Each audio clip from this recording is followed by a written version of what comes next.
The story begins in the middle of nowhere. We see a middle school boy running for his life, as if he is being chased by a dragon or something huge and dangerous. His face is full of fear and he keeps looking back again and again while running as fast as he can. But the truth turns out to be something completely unexpected. Instead of a giant monster, it is just an angry rabbit chasing him. The rabbit, however, is not completely normal. It has a strange diamond-like horn on its forehead and is aggressively charging straight toward the boy, Hibiki. It almost looks like the rabbit sees Hibiki as food, or maybe it simply wants to attack anything in front of it. All of a sudden, a robotic female voice speaks from inside Hibiki's school backpack. The voice calmly asks if Hibiki wants to appraise the rabbit. But to Hibiki it sounds like a completely unknown language. He cannot understand a single word. He becomes confused and scared, wondering who is speaking to him and what appraise even means. Before he can even process what is happening, the horned rabbit suddenly jumps at him and attacks. Hibiki panics, thinking this might be the end. However, the attack is not as deadly as it looked. The rabbit turns out to be weaker than expected, almost like a normal rabbit with just a horn and some strange main character energy. After somehow surviving such a dangerous situation, Hibiki quickly takes out his smartphone, hoping to call for help. But as expected, there is no signal at all. This only makes him more confused. If it was not his phone, then where did that voice come from? Before he can understand what kind of place he is in or how he can return home, his stomach suddenly growls loudly. Hunger starts to take over. He looks at the dead rabbit with desperate eyes, thinking about eating it. But there is a problem. He does not know how to start a fire without a lighter, and he is not even sure if the rabbit is safe to eat. Suddenly the AI voice speaks again. This time it says that it will appraise the rabbit. A glowing screen suddenly appears in the air in front of him. The AI analyzes the rabbit and informs him that it is completely edible and even tastes better when cooked as a stew. Hearing this, Hibiki feels a bit relieved. He decides to keep the rabbit in his bag for later, hoping that he will somehow find a way to cook it. But now, a bigger question starts to bother him. What exactly is this voice and where is he? The voice begins speaking again, giving him information about everything around him. It describes the sky, the environment, and even mentions a level 273 monster hiding under the grass nearby. Hearing this makes Hibiki even more confused and slightly terrified. Still, he starts to understand that this voice is some kind of AI assistant. Curious, Hibiki asks the AI to appraise himself. Immediately, a profile screen appears in front of him. Name, Manabe Hibiki. Age, 16. Race, human. Job, appraiser. Level, 1. Hibiki cannot understand any of this. He is just a normal high school student, so why does he suddenly have a job and a level?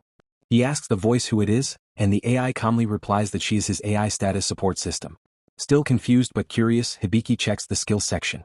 There are many different skills listed, such as appraisal, translation, dictionary, treasure chest, world map, spellbook, and something called expert eye. The last one catches his attention. He tries to activate expert eye, hoping to see something special, but nothing seems to happen. He feels embarrassed and confused. When he tries to activate the tutorial, the AI tells him that the tutorial is already running. It feels like something invisible is happening, but he just cannot see it. Feeling awkward and a bit frustrated, Hibiki decides to stop focusing on that skill and checks the map instead. The map looks similar to something like Google Maps, but it is very limited. It only shows a simple path, almost like a cheap navigation system with very little detail. With no better option and no one to rely on, Hibiki decides to keep moving forward. After walking for several hours, he finally reaches a stone road that looks like something from medieval times. He feels a little relieved, thinking he might finally be getting closer to civilization. But before he can celebrate, a huge dog-like monster suddenly appears right next to him. Hibiki freezes in fear. The dog looks extremely strong, like it just came out of a gym and is ready to hunt. It looks hungry and dangerous. But strangely, the dog also looks afraid of Hibiki, as if it is seeing something terrifying. Before anything bad can happen, a sharp beam of light suddenly hits the dog and it falls to the ground instantly. Hibiki looks around in shock and sees a beautiful girl holding a bow. It was her who shot the monster. As she walks closer to him, Hibiki's AI activates the translation feature, allowing them to understand each other. The girl introduces herself as Amelia and asks for his name. Hibiki tells her who he is. He notices her unique appearance, especially her long ears that look like those of a goblin or something unusual. As he keeps staring at her, he slowly realizes that Amelia is actually an elf. She does not deny it. But Hibiki, being from a modern world, assumes she is just cosplaying as an elf. He even compliments her, saying her cosplay looks very real. Amelia, however, has no idea what cosplay means and becomes confused by his words. She then asks him what he is doing in such a dangerous place. She explains that this area is the territory of a mage eater, a powerful and dangerous monster. Hibiki has no idea what she is talking about, so he uses his AI to appraise Amelia. Another profile screen appears. Name, Amelia. Age 56. Race, elf. Job, spirit archer. Level 21. Hibiki is shocked to see her age as she looks very young. Emilia explains that he was about to be eaten by a level 273 mage eater. Feeling sorry for him, she hugs him to comfort him. But when she realizes that he is actually 16 years old and not a small child, she quickly pushes him away in embarrassment. She did not expect someone who looks so small to be that age. Later, when Hibiki asks more about the world, Emilia becomes surprised by how clueless he is. She even thinks he is a bit useless. Still, she explains that they are currently in the kingdom of Habrastia. When Hibiki tells her that he comes from a place called Japan, Emilia has no idea what he is talking about. That night, they sleep under the open sky. Emilia feels that Hibiki is very naive because he trusts her so easily, even though they just met. But at the same time, she also feels that there is something special about him, especially since her own spirit AI has mentioned someone like him before. While sleeping, Hibiki dreams about his past. In the flashback, we see him with his friends.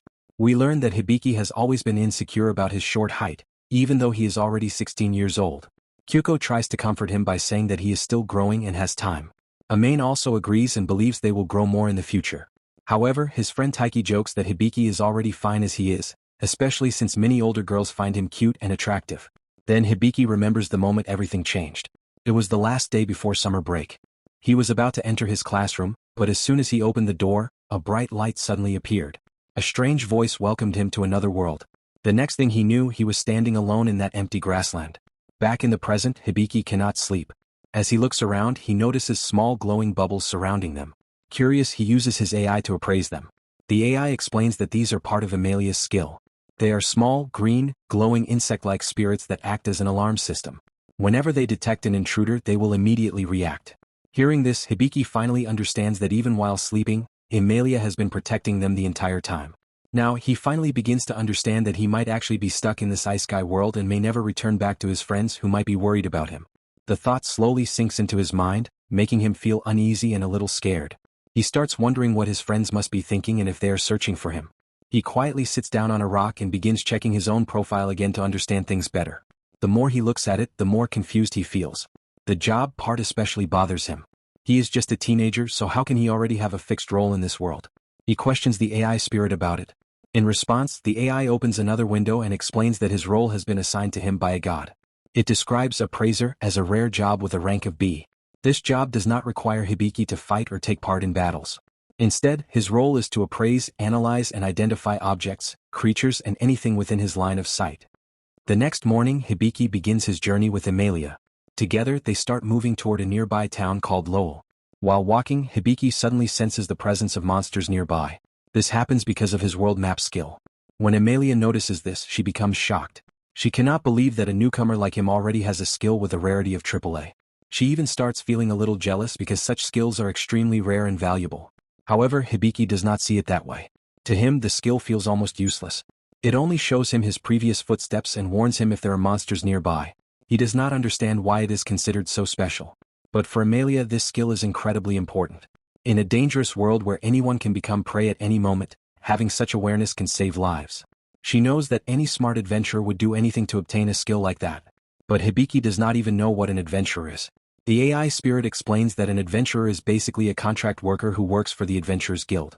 They complete tasks and requests in exchange for money and rewards. Hearing this, Hibiki slowly starts to understand how this world functions.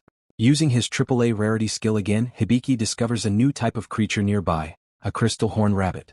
It is much rarer than normal horn rabbits. According to Emilia, the crystal horn of this rabbit is extremely valuable and can be sold for around 200 gold coins.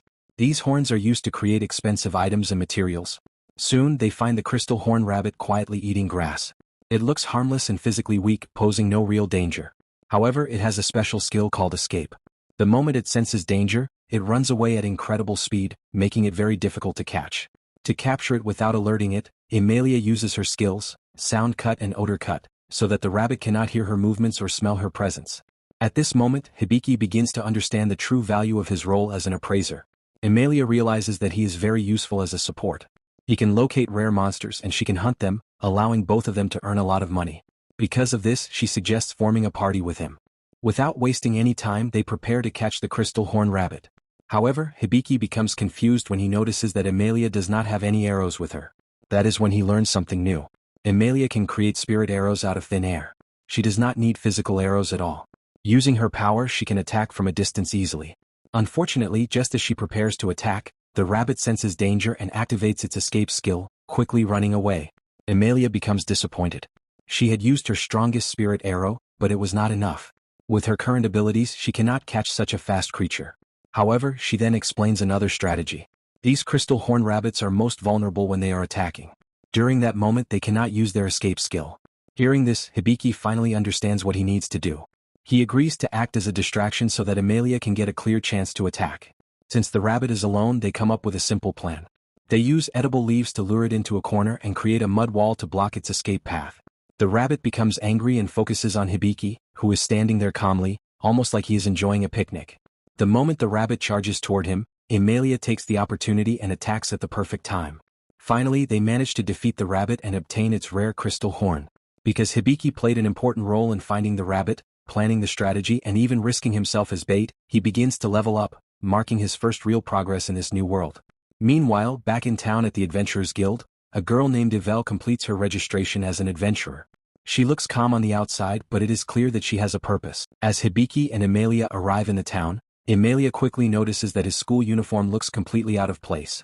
It is something no one in this world would wear, and it could easily make people suspicious of him. To avoid unnecessary attention, she lends him a coat so that he can blend in better. Soon they reach the Adventurers Guild. Inside, the atmosphere is noisy and full of people. Some of the members notice Emilia and start mocking her for being a loner who usually works alone. But when their eyes fall on Hibiki, their attention shifts. They begin making fun of his height, calling him a kid and laughing at him. Ignoring them, the two of them walk past and approach the receptionist. Emilia tells her that she wants to sell the crystal horn and requests a meeting with the guild master in a private room. They are then taken to his office. As soon as they enter, Hibiki is surprised by what he sees. The guild master turns out to be a hardcore bodybuilder. Without any hesitation, he even tears off his clothes just to show off his muscles, standing proudly like he is some kind of legend, similar to Arnold Schwarzenegger in another world. Instead of being shocked, Hibiki actually seems impressed. He starts admiring him and even feels inspired, thinking that he also wants to become strong and muscular like him someday. The guild master then introduces himself as Bowles. However, things quickly turn chaotic. As Bowles starts giving Hibiki advice about building muscles, Emilia becomes irritated. Without warning, she attacks both of them using her cold water magic, blasting them like they are in the middle of a battle. After that sudden outburst, they all calm down and sit properly. This time, the receptionist steps in and introduces herself again, not only as a receptionist but also as the vice captain, Jewel. Now it is finally time to talk business. The guild master carefully examines the crystal horn. He notices that it is 3 times bigger than the one Emilia brought to him 3 years ago. He offers her 400 gold coins for it. Hearing this already makes Hibiki happy, because Emilia had earlier said it would be worth around 200 gold coins. To him this feels like a huge profit. But soon Hibiki learns how smart Emilia really is. Since the guild master himself admitted that the horn is 3 times bigger, Emilia confidently demands at least 800 gold coins for it. The guild master is shocked by this demand. He argues that 800 is too much. But Emilia does not step back at all. She claims that she has other places where she can sell it for a better price. She continues negotiating strongly as if everything depends on it. In the end, she successfully closes the deal at 700 gold coins. Because the amount goes beyond their budget, Jewel becomes angry at the guild master's poor negotiation skills. She even plans to deduct the extra amount from his next salary, making the situation a bit funny. Later, while Hibiki is sitting quietly by himself, he notices something new. His skill tutorial has received an update and has leveled up. This tutorial is something given by the god himself, meant to help weak adventurers like Hibiki learn and survive in this dangerous world. At that moment, Hibiki suddenly hears a strange voice in his mind. It is not the AI this time. It is someone else. It is the god himself. The god speaks to him directly using telepathy and tells him to learn, grow, and survive in this world. The message is short but it feels heavy and important. Soon after, Emilia returns to Hibiki. At that moment, a girl from the guild approaches her and gives her a special quest. It is a request from her hometown and it is urgent. She needs to leave immediately. Meanwhile, in another place, deep inside a cave, Yvel is wandering all alone. She seems to be searching for something important, something she cannot find yet. Even though it is difficult and dangerous, she refuses to give up. Now that Emilia has to return to her hometown, she has no choice but to leave Hibiki behind.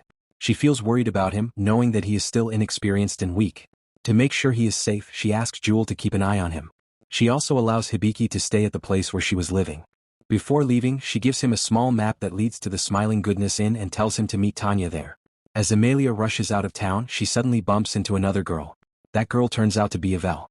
When Yvel sees Emilia and learns that she is an elf heading toward the land of elves, she smiles with interest. She asks to join her, saying that she is also heading in the same direction. Some time passes. Hibiki is now staying at the Smiling Goodness Inn. But ever since parting ways with Emilia, he has not done anything meaningful. He spends his days and nights inside his room, doing nothing, slowly falling back into his old habits. He starts to feel like the same useless person he once was. Even the god who brought him into this world has not contacted him again, making him feel even more alone. However, there is still someone who cares about him. The inn receptionist, Tanya, gently calls out to him and invites him for dinner, reminding him that he is not completely alone in this world. Now Hibiki starts to feel like a complete loser, sitting idle all day without even moving a leg. Feeling frustrated, he decides to check his current stats. His level is 4. HP is 131 out of 131. MP is 56 out of 56. SP is 123 out of 131. But to Hibiki these numbers mean nothing because he does not understand them at all. They feel useless to him. Even so, despite thinking of himself as a loser, Hibiki has actually achieved at least 4 titles. The first one is Wanderer from Another World, which is obvious. The second is Survivor of the Mage Eater. The funny thing is, Hibiki did not even notice the Mage Eater, let alone realize that he survived it. The third is Older Lady Killer. For some strange reason, Hibiki seems to attract older women toward him without even trying. The last one is Make a Fortune in a Single Stroke. After all, earning 700 gold coins is no small achievement. After this, he unlocks 2 new skills, Contract and Medical Book. With the Medical Book skill, Hibiki is supposed to learn how to perform medical procedures and act as a healer for a party. Since he believes he is only useful as support, he decides to focus on learning medicine and begins the process seriously. At the same time, Emilia is on her way to the Elf Kingdom with her new traveling partner, Yvel. But even during the journey, Emilia keeps talking about Hibiki. She is worried about him because she knows he is naive and that anyone could easily trick or use him. Soon, a maid from her home approaches her. It is Stylia, who has missed Emilia ever since she left the kingdom 5 years ago to become an adventurer. After a few days, Hibiki finally finishes acquiring all the medical knowledge from the medical book. Wanting to refresh his mood after spending so much time studying, he goes out into the town, buys new clothes, and tries to feel a little better. Next, he decides to rename the AI spirit to something easier to call. He chooses the name Sapo-chan. After that, he heads to the Adventurers Guild. There, he notices an injured adventurer. The man had run into dangerous monsters and his leg has been completely cut off. He needs immediate treatment or he will die. However, the guild master Bals is not present, and he is the only one known to use strong healing magic. At that moment, Hibiki begins to realize that maybe he can save this man using his medical book skill. At first, the people around do not trust Hibiki at all. But they have no other option. Hibiki carefully examines the wound. According to Sapo-chan, the injured man only has about 5 minutes left before he dies from blood loss. To save him, they must restore his body completely, including the lost limb. To do this, they need to use advanced skills like Hypercure and Perfect Heal. However, there is a big problem. The MP required for this is 650, while Hibiki only has 56 MP. As Hibiki begins to lose hope, the time keeps decreasing. Only 4 minutes are left now. At that moment, Sapo-chan suggests another option. Hibiki can use his contract skill. With this skill, he can temporarily borrow MP from other adventurers. Hibiki quickly convinces the people around him to lend their MP to save the injured man. One by one, they agree and enter the contract. But even after that, the total MP is still not enough. Then Jules steps forward and agrees to lend her MP as well. With everyone's help, Hibiki finally gathers enough MP to perform both Hypercure and Perfect Heal. First, he uses Hypercure to remove the poison from the man's body. Then he uses Perfect Heal, and slowly the man's cut leg is fully restored to its original condition, as if it was never lost. It is a miracle. But this process takes a heavy toll on Hibiki. After completing the treatment, he collapses and faints. Later, when he wakes up, he realizes that his level has increased again. Soon Jewel comes to thank him. The man Hibiki saved turns out to be her younger brother, Jade. Jewel is truly grateful that Hibiki saved him from the verge of death. But at the same time, she is confused and concerned. The skills Hibiki used, Hypercure and Perfect Heal, are completely unheard of. Because of this, she starts to worry that people might try to use Hibiki for his rare abilities to make money. To protect him, she suggests that Hibiki should join an adventure party so that he can have people around him who will support and protect him. However, Hibiki does not know many people. And more importantly, he is not even sure if he plans to stay in this city for long. So, Jewel suggests something else instead. She tells Hibiki that if he cannot join a party, then he should hire a bodyguard. A strong and reliable bodyguard who can stay by his side and protect him from anyone who might try to take advantage of his powers. She explains that his abilities are too rare and dangerous to be left unprotected. If the wrong people find out about what he can do, they might try to control him or force him to work for them. Having a bodyguard would at least give him some safety and peace of mind while he is still inexperienced and does not fully understand his own strength.